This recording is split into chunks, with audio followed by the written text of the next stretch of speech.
灵魂有趣，自在相遇。本节目由3亿年轻人都在玩的 SOAAPP 独家冠名播出。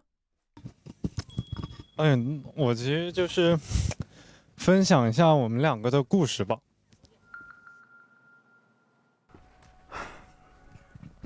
从教室初见的局促到赛里木湖的鲜花，故事就这样猝不及防的开始了。5次跨城见面，4座城市，1次短途自驾，我们花了大把的时间在彼此的身边。在成都，他带我去见大家初见的地方，吃了他最喜欢的 KTV 火锅。2个人通过点歌来互相交流，想想还真的很有感触。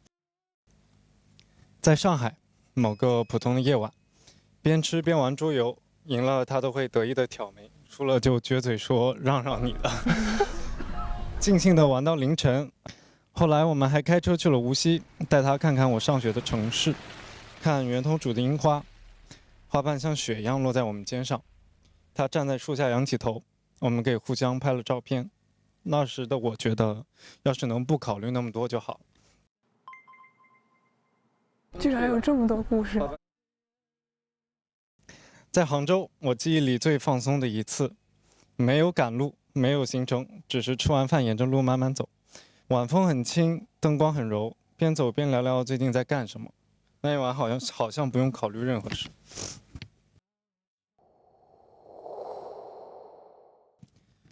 吃过无数顿饭，无数次深夜聊到2、3点的 deep talk， 从家庭聊到对爱情的看法，从第一次心动的记忆到对未来自己的规划与想象。我们把心里藏着的平时不会说的脆弱都摊在彼此面前。他带我闯进了一个我生活之外的世界，也是他教会了我很多，要在和对方相处的时候真诚地看着眼睛，怎么给予约会仪式感，要大方方地表达，要在出现矛盾后不去逃避，学会坐下认真地说我的感受是什么。可是走出节目里那个像气泡一样又美好又脆弱的乌托邦，我竟然发现心动和喜欢好像撑不起一段长久的恋爱。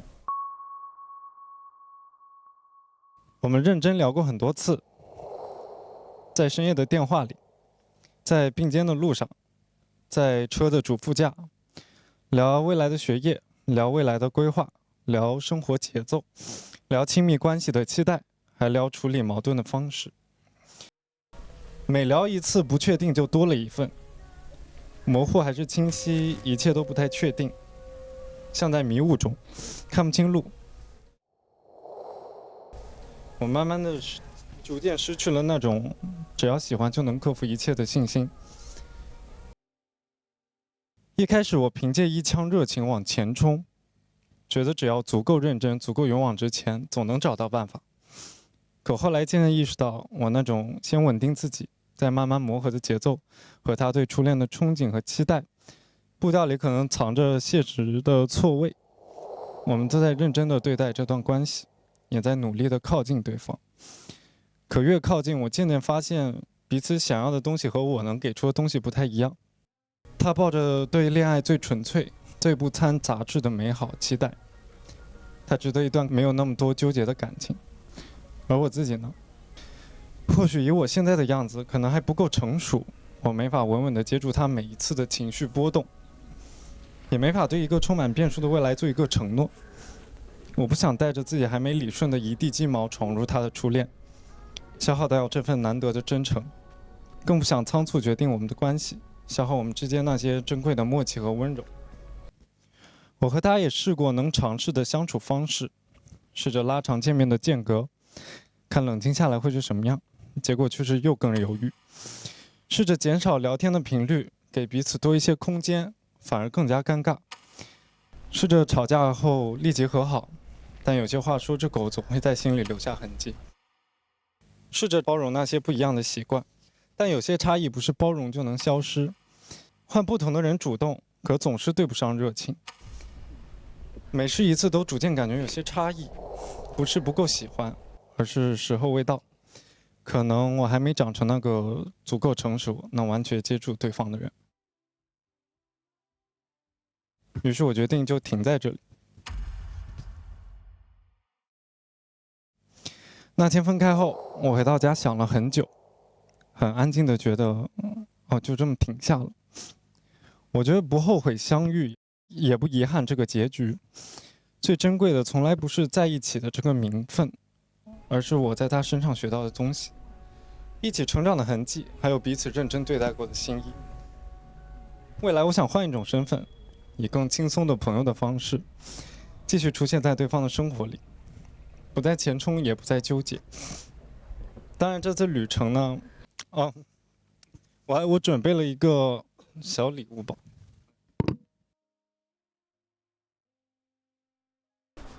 我准备了一束花，是我昨天挑了很久很久，然后也是我自己去很认真对待的一束花。因为当时最后一期赛里木湖边上，我给你了一束洁白的鲜花，它里面有白色，是那束花最开始的白色，上面我加了粉色的色彩，是你最喜欢的颜色，中间有一些蓝色的小花，是我最喜欢的颜色。它也代表在那个冬天蓝天那个蓝色的赛里木湖，代表我们那段时间特别珍贵美好的记忆。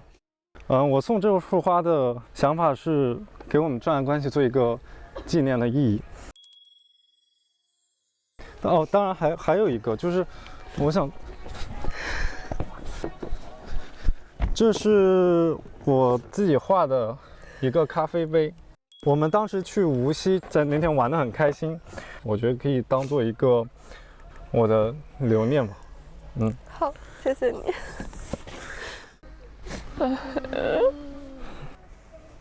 抱一个。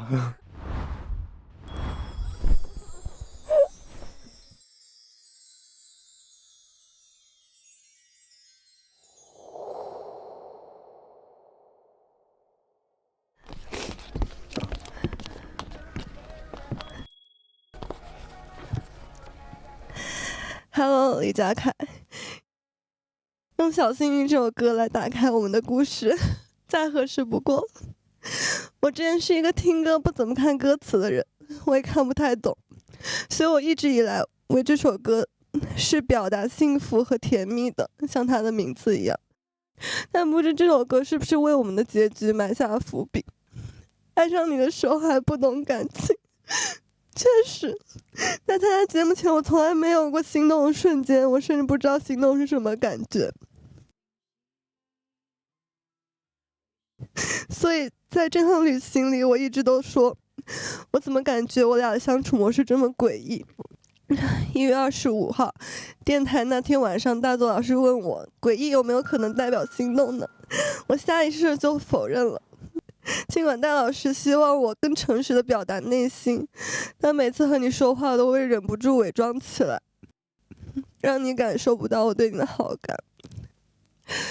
离别了才觉得刻骨铭心。节目结束后，你居然真的越来越贴近我的理想型。发现你小子确实长得挺帅的，头身比也挺好。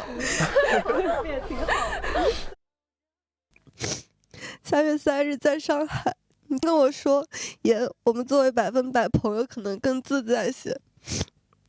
我当下第一反应是非常生气，因为我一直以为我们是彼此靠近的，然后变得懊恼。明明我都把要如何追到张远这个通关秘籍已经告诉你了，你怎么连标准答案抄都抄不来呢？但后面我慢慢发现，其实是我在感情里比较拧巴。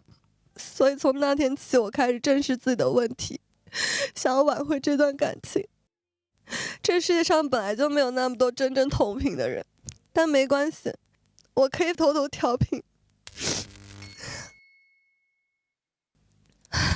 我以前从来没有1个月跑那么多次江浙沪，可能还是嘴硬吧。嘴上说的是来工作，实际上待3、4天，只工作半天吧。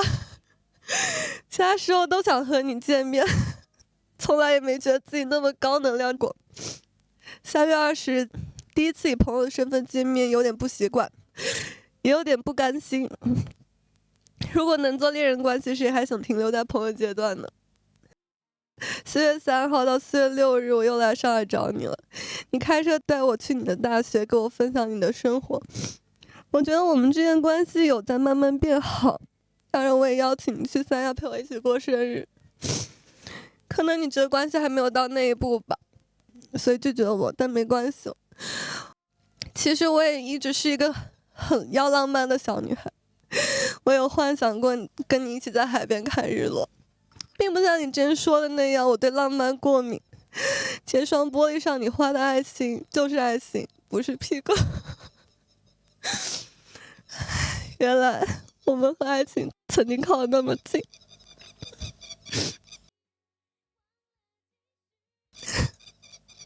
4月17日过完生日，我又来上海找你了。上次你好像很喜欢玩桌游，所以这次我陪你玩了一晚上。4月18日，你说你身体不太舒服，没有出来找我玩。4月19日，我们玩了一天，你又跟我说希望我们做回100%朋友。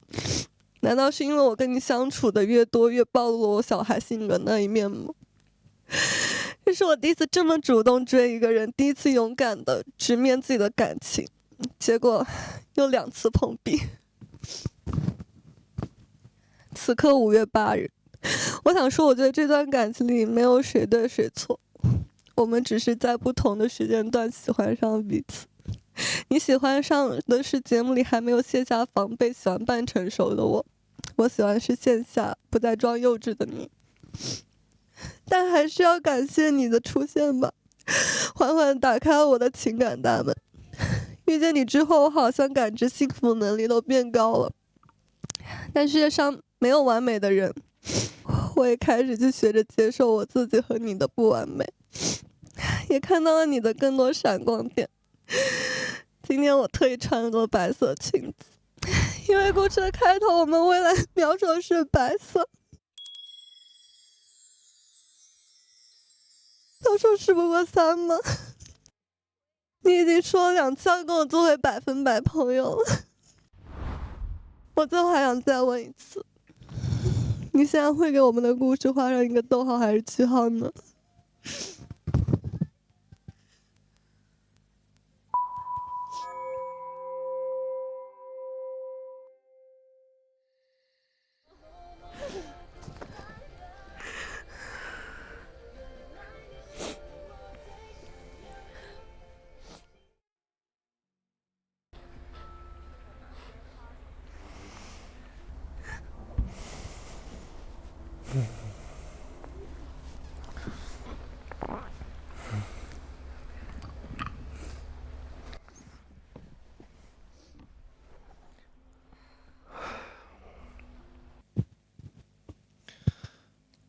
其实这3个月，我就是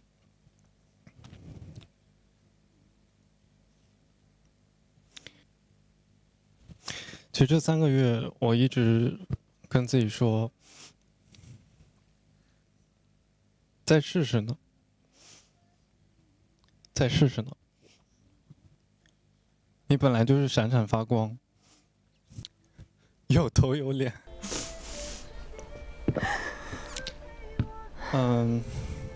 我们依然是可以在彼此领域闪闪发光。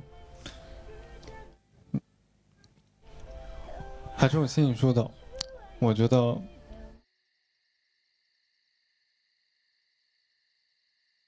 我们就停在这吧。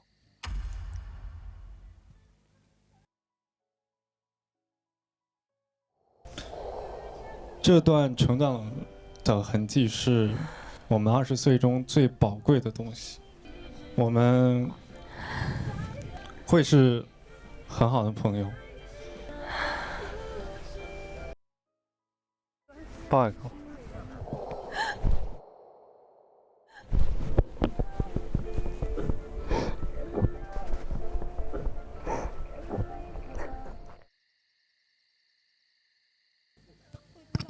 无论如何，我还是有一个礼物要送给你，这应该也是最后一次送给你了。我也觉得我之前对你太严肃了。我去拿，等一下。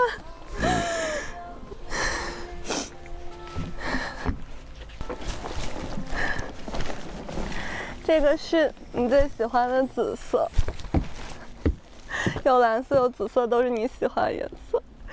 然后上面有很多我们的回忆的照片。等一下，我先整理一下，有点乱了。这次是3月3号那次世界大战，也是转折的开始。一起吃漂亮的饭，你陪我提前过生日，然后你带我去无锡，这张纯爱豆。这一天真的长得特别帅。一起玩桌游，然后这次是车上 deep talk 那次，你跟我说做回100%朋友。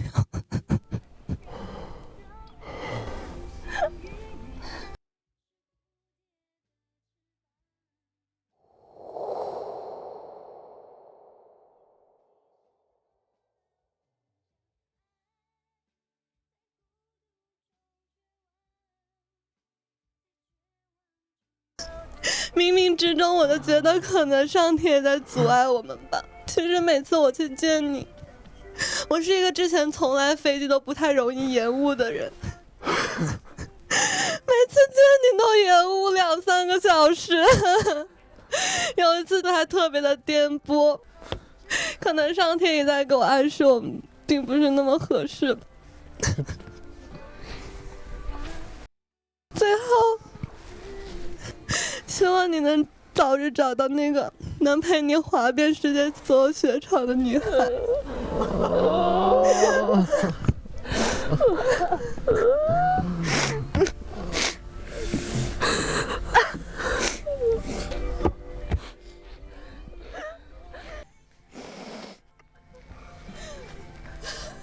我们以后还是很好朋友。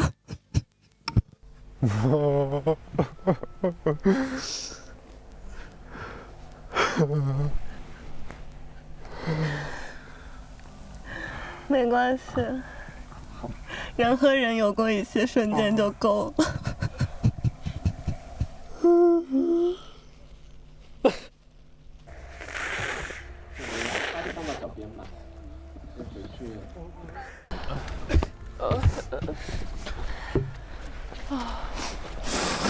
能不能以后让我们泪点低的先上？真是不行了。好，那耀哥还好吗？可以可以，来吧，耀哥。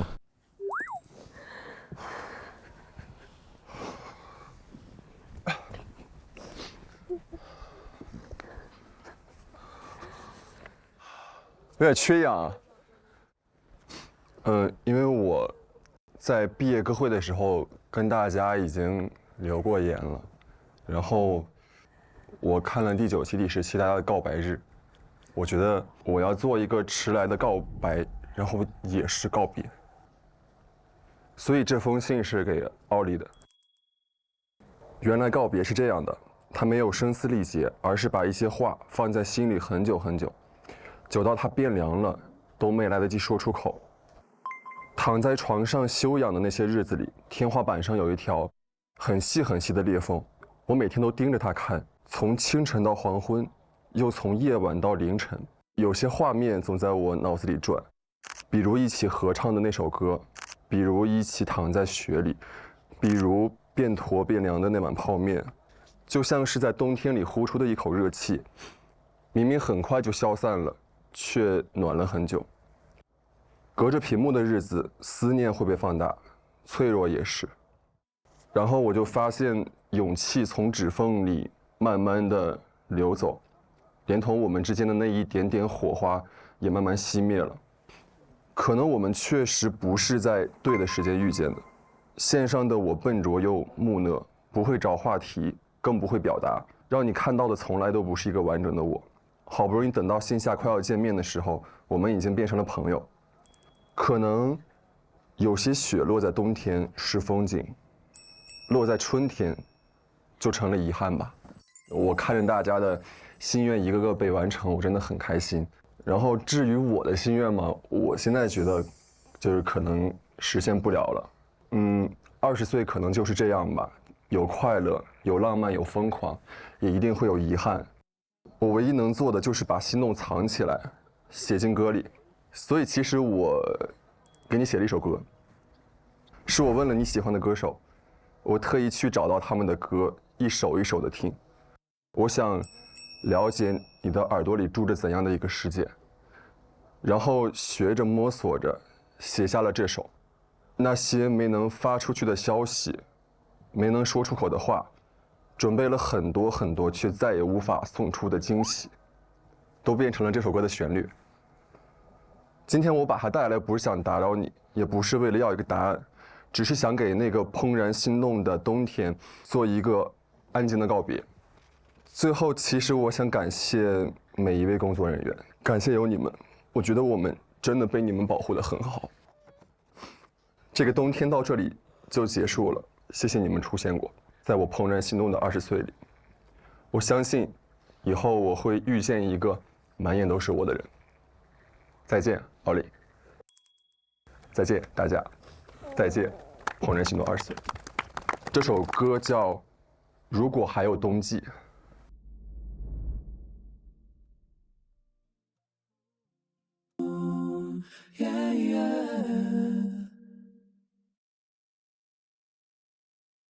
我们躺在茫茫的白色里，剩下是去年枯黄的草茎。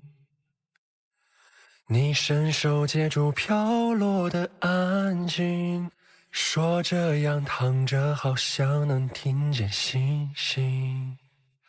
我只想和你去远方，不管有多远，从这场大雪走到下个春天。我只想和你跳着舞，在这白色旷野转圈的时候，世界只剩下呼吸和你的脸。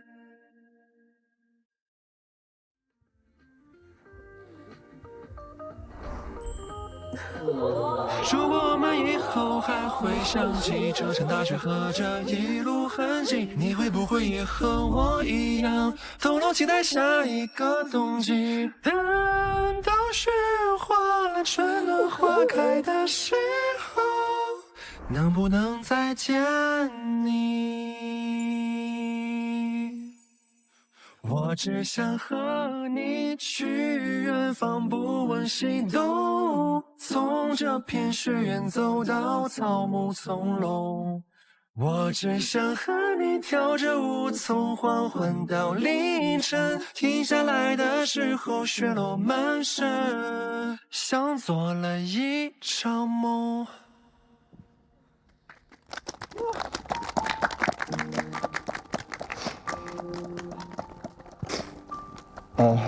我又把它带过来。其实，在雪地约会的那天，它在我包里，然后2个球碰到一起碎了一个，所以这个就是唯一的一个了。然后我想着这是你的心愿，所以我就想今天把它带过来，还给你。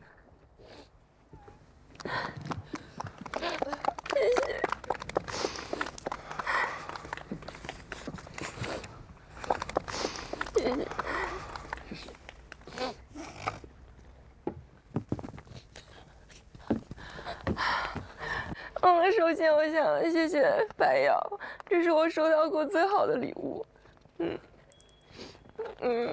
那在我的这段最后的时刻，我想从和怦然最早的缘分开始说起。在2022年的9月，戴老师找到我开始，一直到现在，我和怦然的感情真的已经完全超出了嘉宾和节目组的关系。在接近这4年的时间里面，怦然见证了我最美的青春时代，见证了我个人的成长，也一起携手经历了我人生中最难熬的一段日子。当然，同时也封锁了我的爱情。很多人都在为我惋惜，但我想说，我从来都不后悔加入这次的旅行，无论是出场顺序还是最后的结局，我都坚信老天爷自有他的安排，一切发生皆有利于我，对吗？对。可能有时候我也会想很多如果我早点来呢？如果我没有意外早退呢？如果真的有人和我双向奔赴呢？后来想想，如果这些如果都实现了，那也太完美了吧？那我得意忘形成啥样呀？我肯定也就不会有现在的成长和感悟。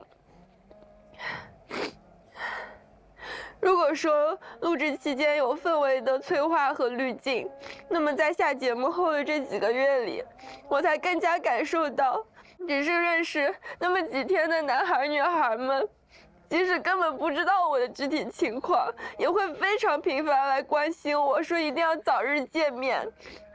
还有节目组的哥哥姐姐们，更是特地在每天都熬大夜的工作日里，抽空来看望我。当然，还有最重要的是一直陪伴我和照顾我的家人朋友们，我真的超级爱你们。在这20几岁的年纪，正是我们人生的奥德赛时期。有人说，此刻不过是人生的4点半，所以无论遇到了什么，发生了什么，是正因为我有能力去跨越，这个考验才会降临。我很幸运能够和你们一起度过这个迷茫又勇敢的冬天，谢谢你们成为了我生命中的几分之几。下面这一段是要给耀哥说的，虽然其实我在之前的4件套里面有偷偷给你留过言，但我担心你不点开看，就在这里再正式讲一次，来弥补那天没能录给你的留言。Hello， 耀哥，这里是奥里。今天我们一起做了热气球，特别开心。在一片白茫茫的雪景里，我们是唯一的色彩。谢谢你和我一起做浪漫又疯狂的事情。虽然我们的故事在这里暂时告一段落了，但我相信外面的世界很广阔，我们的幸福也一定在不远处静静等待着我们。如果你也期待的话，就请你大声说出“白耀，你是最棒的”。白耀，你是最棒的！白耀，你是最棒的！你是最棒的！你也是。我最后想要用这首《几分之几》送给大家，送给一直陪伴我们的你们。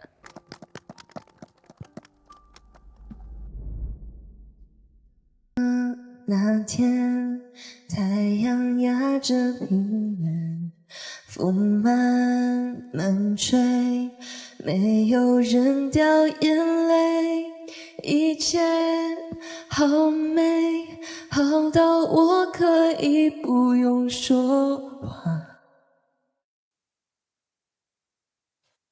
就算犯错，你拿岁月等我，就算停留，还有你和夜空。我算什么，让你无条件的为我？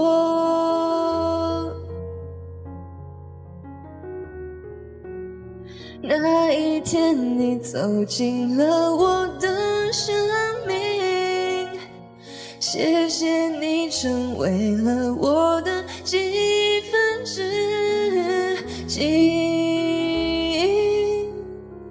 如果我有更完整一点，也是因为你。某一天你离开了我的生命，谢谢你曾经是我的几分之几，看着你贴着我胸口呼吸，留下每天都在变老的我，请记得我曾经爱过。谢谢大家，谢谢你，谢谢奥利，谢谢奥利。大家好，我是张兆瑜。下面我想用留言的方式来进行。Hello，胡杨，你好，我是张兆宇，很熟悉吧这句话？你应该很好奇吧，为什么我会说你像洋葱？是因为在无数次情不自禁被你吸引，想要向你靠近时，总会想要掉下眼泪。更是因为对你的了解像剥洋葱一般，需要一层一层不断的剥开外壳，才能看到你其中最真实的模样。表白日结束后，大家在一起录了大课间。待在新疆的最后几天里，你开始变得越来越不一样了。会告诉我你的心事和秘密，会在早晨发现我不在化妆间时跑来民宿门口给我送早饭，会在我的房间里和我闲聊到深夜也不走，会开始问我的想法，会让我靠在你的肩膀上休息。这种回应一时间让我有些害羞。从机场离开的时候，你说你在走的时候匆忙给我了一个拥抱，但是当时我都忘记了，后面才回过神来。不过我想真好，这颗洋葱终于被我剥开了一层。你的真诚总在很多时候打动我，真正的信守了承诺，率先来找我。以我们那时的暧昧关系，我不知道该怎么正常面对你，于是同样紧张的你选择了安抚我。我们见了很多面，我带你逛了厦大，已经在学校里面了，但是我们变成了落汤鸡。你也同样带我逛了深大，带我逛了深圳挤出你最得意的地方。我们现在在深圳吃饭，将这段感情的节奏放缓，我们一点一点来。喜欢你的过程中，我仍然想坚持我自己的本心，所以在深圳湾吹完了晚风打道回府的时候，我和你说，我心中良好的爱情应该是像舒婷的志向树一样，以树的形式并肩站立在一起。你告诉我你也差不多，我知道第二层洋葱皮也被我剥脱了。之后我们的相处更加的轻松，登顶梧桐山看了一场难忘的日落，太爽了吧！后面又见了很多面，我们一起经历了很多人生的第一次，在北京的胡同里来回穿梭，中途还跳了一阵广场舞。我们间的语音通话时间越来越长，见面次数越来越多。你真的变了，变得会直接向我表达好感和你的想念。最后一层洋葱皮也被我剥掉了。我看到了你的内心世界和你对我的全心全意，你就是我心中的满分男友。你对我的爱竟然比我想象中的还要直接，还要浓烈，还要满。哇！谢谢你实现了我的神灯心愿，让我拥有了一段心动又健康双向的恋爱。那么，我的问题是，请和我进行一个小小的游戏。大部分你都已经做到了，还是想要在大家的见证下对彼此说出一些承诺，你愿意吗？我愿意。一个月再忙也要至少见到2面。我愿意。半年至少出去旅行1次。我愿意。出门必须要牵手。我愿意。保持分享欲，彼此间要分享心情。我愿意。有需求一定要及时向我表达。我愿意。如果发生矛盾，双方一定要说不开心的点在哪里。我愿意。倡导非暴力沟通，我们说过不说伤人的话。我愿意。要陪我看电影或者动画片。我愿意。不许有怨言。我愿意。不强迫彼此做不喜欢的事情。我愿意。请多多的赞美对方，不要忽视感受。我愿意。最后还有一点，对我们的未来有100分的信心。我愿意。我愿意。OK。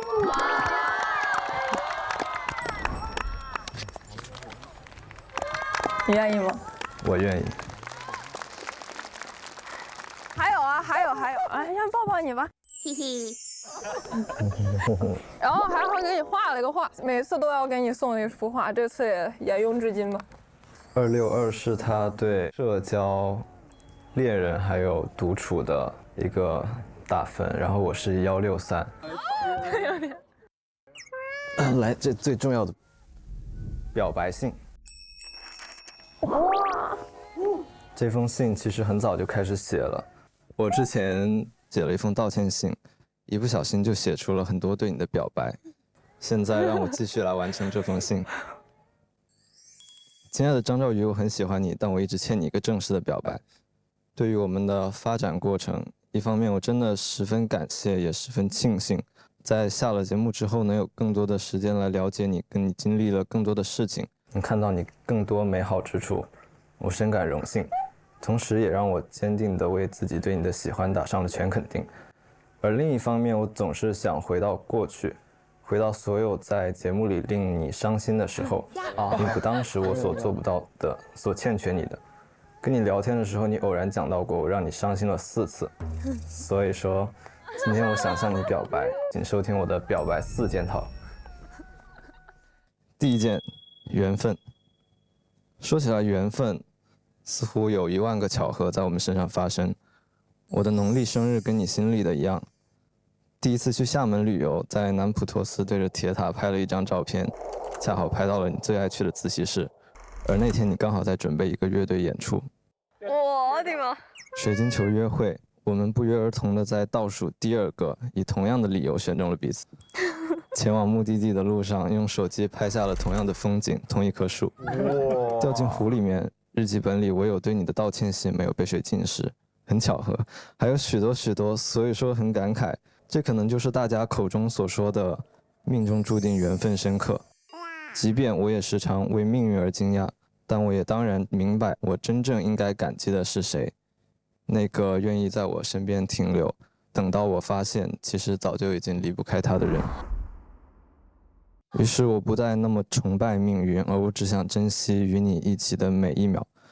我猜我们之间有一种引力，让我毫无保留，也总是按耐不住地向你靠近。之前你说过，很害怕你的不主动会让我后退，也很害怕关于节目外的舆论会让我后退。但是我想说，亲爱的，请不要担心，你就是我要锁定的唯一。张兆宇，我喜欢你，你愿意和我在一起吗？张兆宇，我喜欢你，你愿意和我在一起吗？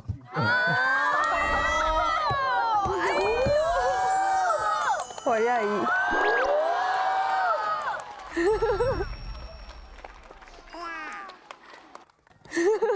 第2章，做自己。在爱情里面，做自己是一个很深的课题。人们总是需要为对方迁就，试图把彼此融进同一个内核。但是很幸运，我们并不用为彼此改变什么。你只是打开了我的心，看看里面有些什么，然后对我说：“那很好，我们走吧。”不论是鼓楼旁边的广场，还是南湖公园的游船，还有许多我们以后会一起牵手到访的地方。任何跟你在一块的时候，我都可以用心的做我自己。我可以呆呆的，却不用担心苛责；丧丧的，却不用面对焦虑。看电影不怕坐不到中间，吃美食不怕吃到黑暗料理，爬山不怕太高太陡，下雨天不怕没带雨伞。伤心小胡也不必变成开心小胡，他可以继续维持他淡淡的忧郁，因为有你在，幸福总是占了大多数。其实从前我觉得有许多想象不切实际，但现在似乎有了可能。也有时候我总是觉得世界太嘈杂太混乱，我只想独处，我只想独处，我只想独处，和你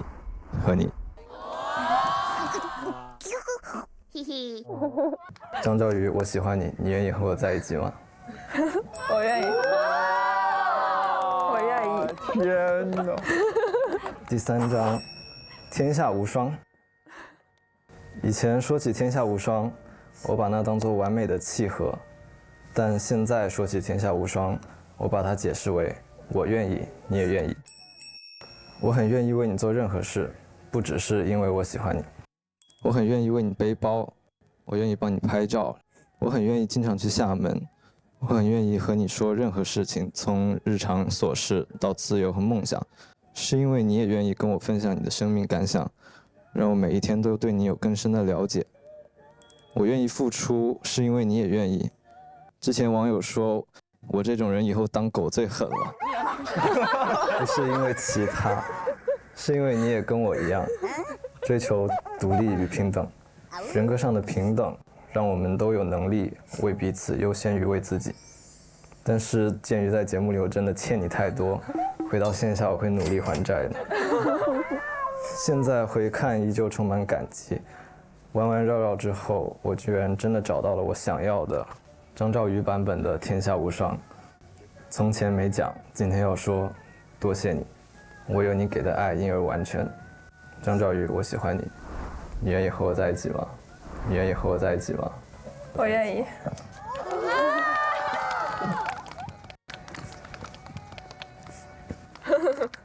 最后一张，对伤心小胡。其实为什么要取这个名字？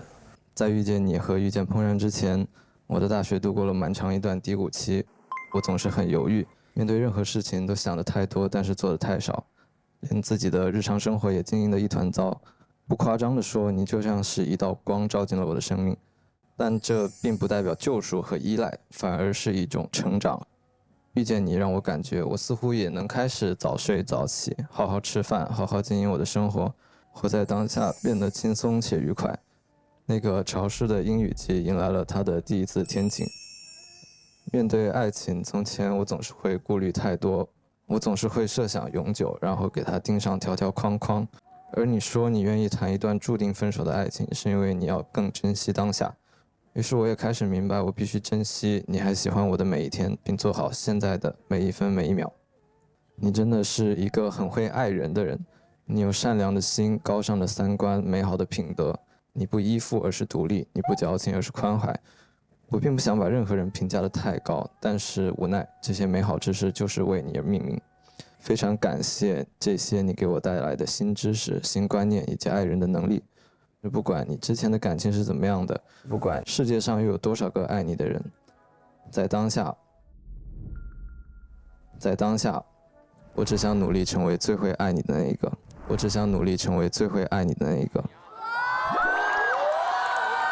你的粉丝们总说他们比我更先爱上你，但我想说，他们对你的爱肯定没有我深刻。所以说，大家不要再来和我抢点点了。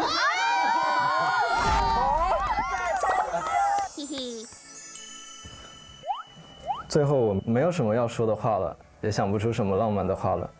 但是即便如此，张兆宇，我喜欢你。今天过后，你愿意继续和我在一起吗？今天过后，你愿意继续和我在一起吗？我愿意。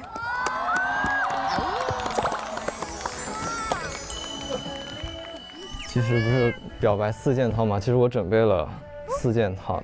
第1件套就是那封信，然后第2个是我跟你的无数张神图的拼图，第3个是因为我们很重要的一个缘分是水晶球，所以说我去水晶店里面跟我妈一起挑了一个水晶手串，快，是根据你的生日挑的。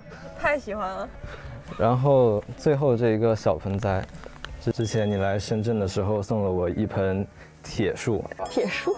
你说铁树不会开花，我拿回去养了很久，它到现在还没死，但是我确实发现它确实不会开花。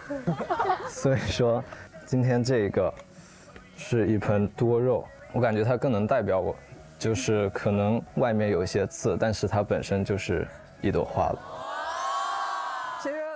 其实给你准备花，让我给忘了。这个我再送你一束花。谢谢。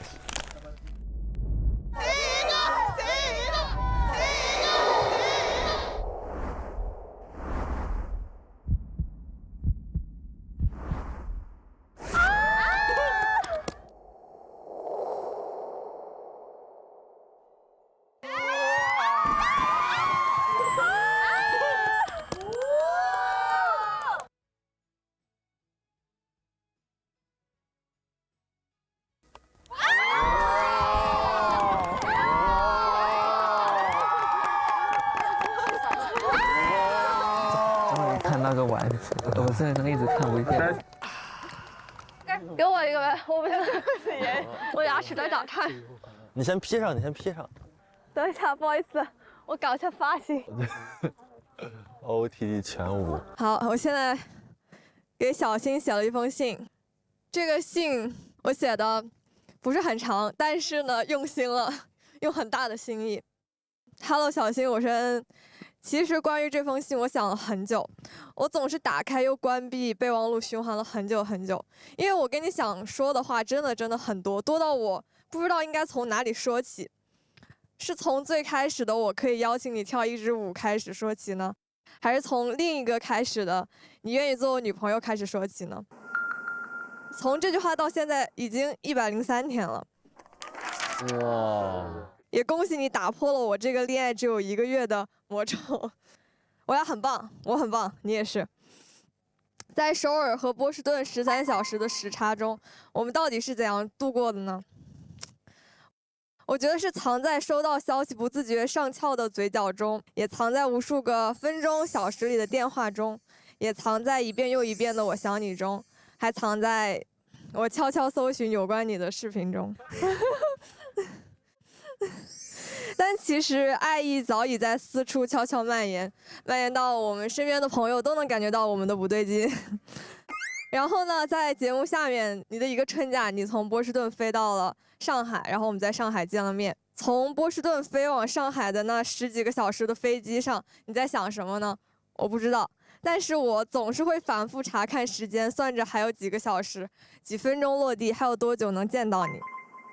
我因为总是会错过闹钟，所以说我给你设置了一个小任务，就是回首尔之后让你叫我起床去上课。但我总是听不到电话的声音，所以说你总是打了很多个电话打给我，即使那个时候你在外面，即使那个时候你在和朋友们吃饭，即使那个时候我们俩的关系还不能告诉朋友们。我最开始其实并不觉得异国是什么大事，在节目里面的时候，我只能说这个还是不知者无畏了。就我觉得思念这个东西真的比我想象要难熬了10倍、100倍、1000倍吧。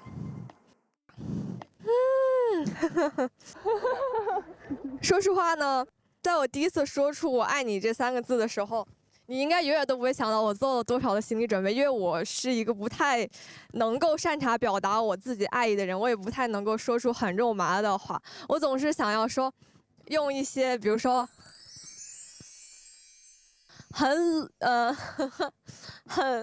很酷的外表也好，或者很面无表情的状态去接收到一些比如说温情的时刻，或者说一些让我觉得很心动的瞬间。所以说呢，即使不在你身边，我也总是很想要贪心的想要让你的日常生活都能想起我。于是我现在在慢慢替换你经常陪伴你日常的东西。这次是我们都知道刘志新经常在各种时候戴他的那副耳机，所以这次送你的是耳机。哇，谢谢。所以希望你在戴这个耳机的时候也要想到我。我会的。然后关于这一切，我也要对你说，刘志新，真的辛苦了。刘志新，我很爱你。刘志新，我很爱你。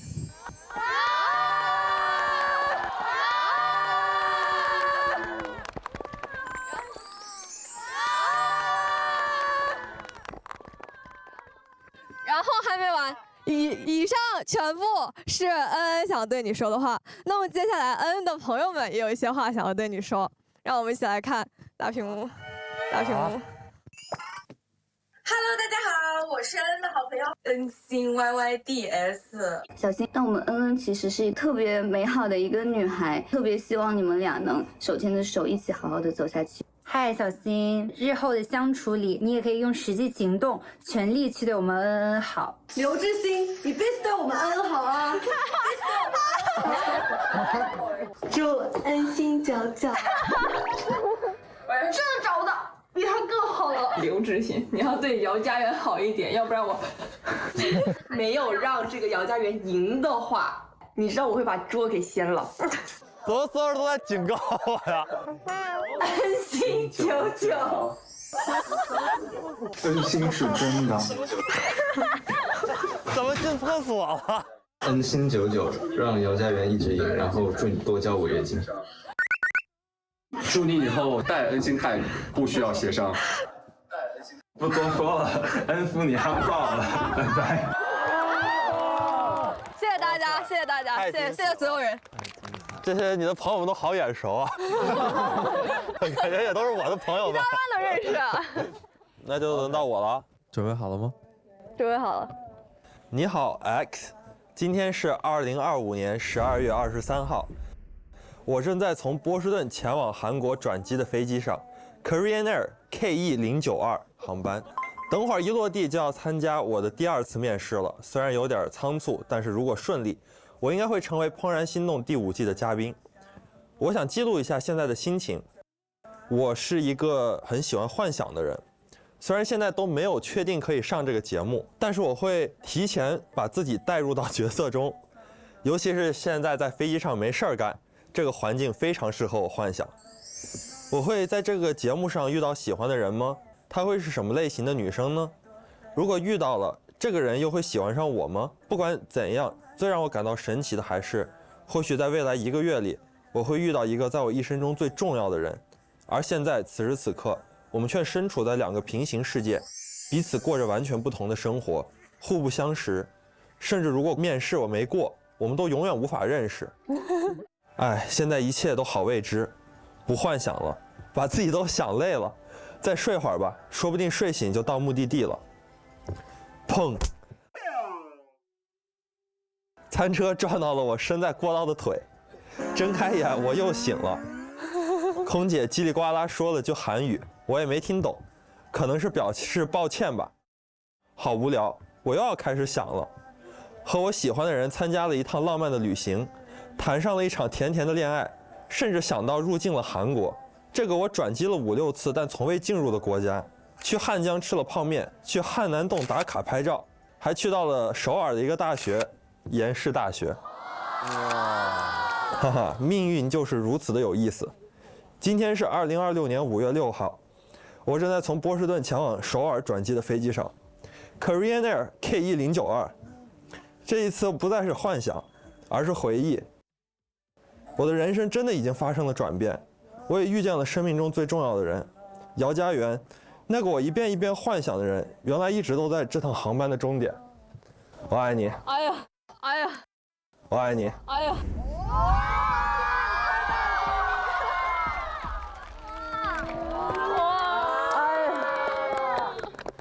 有心了。然后，其实很遗憾，就是你过生日的时候，我并没有陪在你身边。然后这个礼物也是因为有一次在节目转场的时候，你有个项链不是解不开了吗？然后我当时就说大话，我说我要是给你解不开，我就送你一个更好的。然后现在这个就是那个更好的，来，我给你戴上吧。哇，甜蜜啊！恩心九九，恩心九九。哎，一下就戴上了。哎呦，怎么样？我看看，好我看看。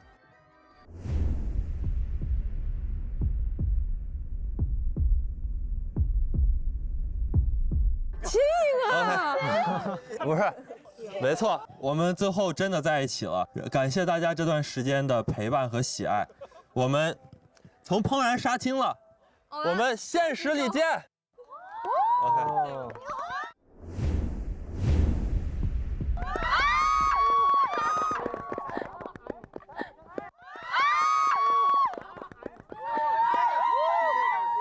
我的那个耳机也是光荣退休了。我先。写的是不是也没有那么拉？你好，我的男朋友潘伟轩。你好，我的男朋友潘伟轩。今天是我们在一起的103天。哇！前天你才交了毕业论文，恭喜你要毕业了。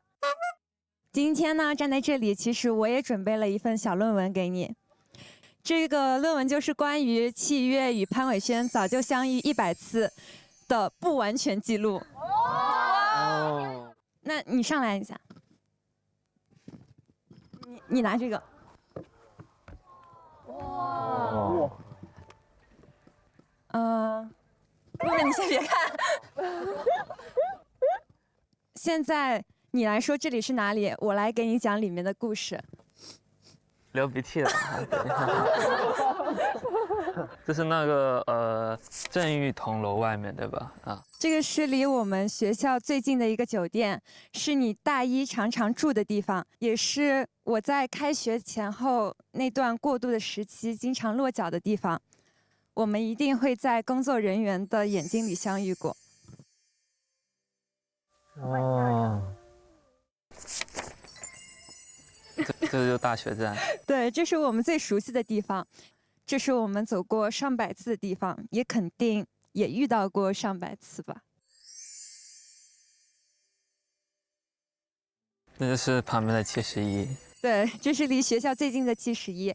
我喜欢在里面买柠檬茶，然后你喜欢在里面买水。也许我们某天下课的时候，就有可能站在货架的两边。这是校里面的篮球场。你经常跟我说，你可能大学的期间很喜欢去学校的体育场。我有没有告诉你，就是我经过这个体育场的时候，经常往里面张望，经常感叹里面的人好青春。你当时有没有被我看到呢？应该没有，估计。怎么这么诚实啊？大3之后没去过。懒惰的学弟。大3以后懒惰的学弟。懒惰的学弟。这是那个餐厅是吧？书店的餐厅。对对，就是在准备演讲的时候，或者然后还是披个毯子吧。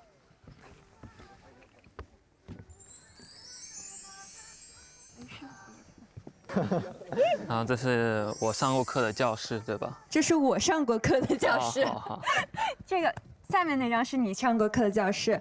我们上课的教室就在同一楼的同一层，隔着一间教室中间。然后这是阳台。我跟你说过，我喜欢上课上到一半偷偷跑出来透气的阳台。你说你没有注意过这里，但是可能会经过。那你有可能就看到过我，只是那时候你不知道。时间会向前推进，会把我推到你面前的，会把我推到你面前的。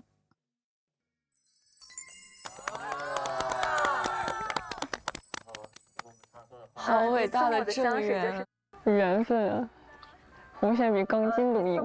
我觉得我们的缘分就不是轰轰烈烈的命中注定，而是早就向彼此走了几千几万步。直到最后，走到我们最适合相遇的那个时刻。节目播出以后，我们开始被很多人看到，面对各种各样的评价。但是我觉得最幸福的事情是你对我所有的好就不是特意让别人看到的，你不会因为我爱喝奶茶就每天给我喝奶茶，而是一遍一遍的对我说那些不能再喝奶茶的原因。生活里，你就变成了那个捂住我耳朵的人，固执的守护着我们作为普通情侣的普通日常，让我相信看到的你就是全部的你，最真实的你。同样回到现实生活里，你也是知道的，我是一个很坚强、很有决心的人。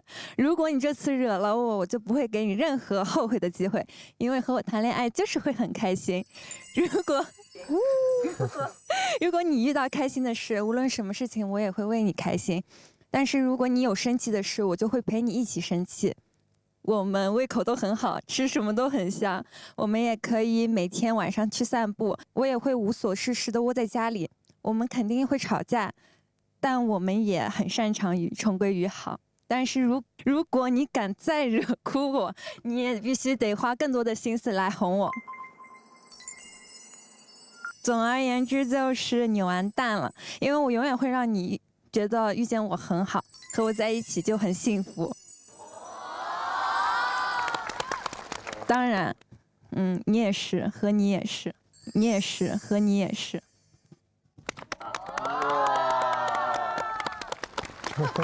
这个就是我给他挑的领带，但其实他跟我说他其实不是很爱戴领带，因为他觉得戴着显脖子短，所以。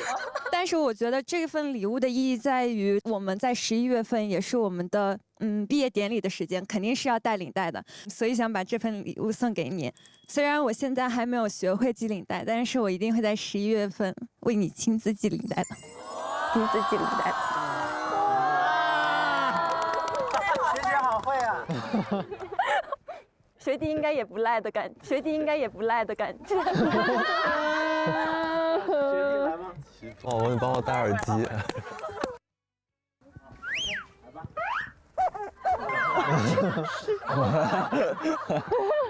王轩要上战场吗？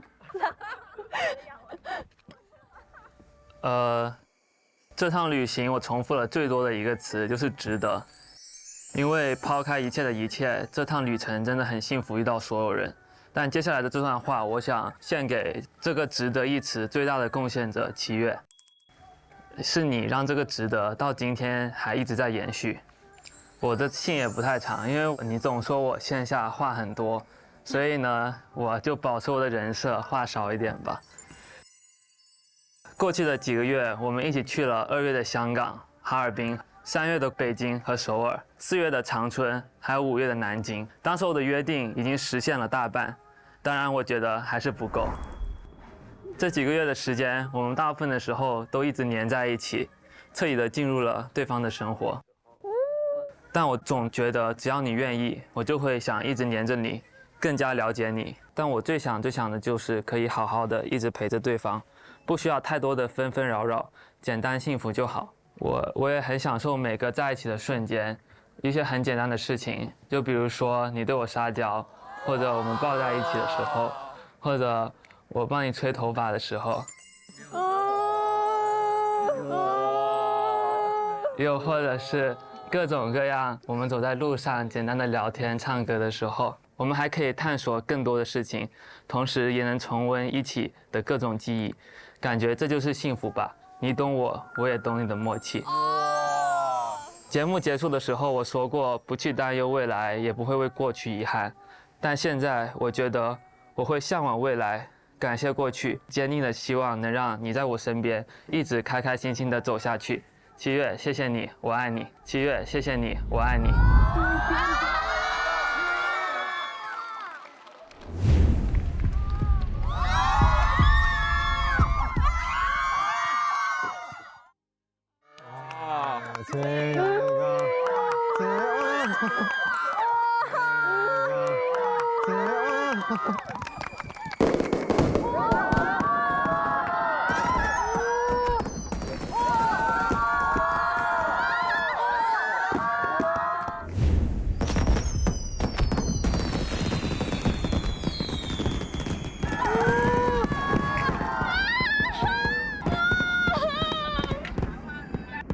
怦然心动20岁冬季篇就到这里了，大家一起看烟花吧！还好吗？我还好。感觉真的要结束了。过来啊，过来。拍照了。还有最后一段，还记得第2期的时候，当时我不知道以什么身份才可以把大家的礼物买给你，只记得那天晚上看着你戴着蝴蝶耳环，表达各种情绪的样子，我就想，如果我能买给你就好了，因为没有人会不想送心爱的女生好看的东西。